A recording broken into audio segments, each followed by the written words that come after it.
আসসালামু আলাইকুম। আমার ছাদ বাগান দেখেন, এই যে বেগুন গাছ লাগিয়ে পরে হচ্ছে এই যে করলা, সিম, যে ছেলে বেগুন তুলছে। আজকে সন্ধ্যায় বেগুন রান্না করব। ছাদে আসলে আপনারা এরকম অল্প অল্প করে মাটি জমিয়ে গাছ লাগাতে পারেন। তরকারির খোসা কাজে লাগিয়েও এভাবে এই যে গাছ লাগানো যায়।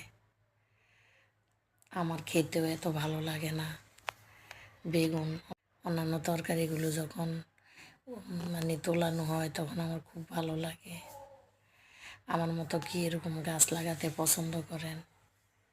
কমেন্ট করে জানাবেন। আসলে তরকারির যে দাম, এতে করে নিজের গাছের লাগানো সবজি খেতে খারাপ লাগে না।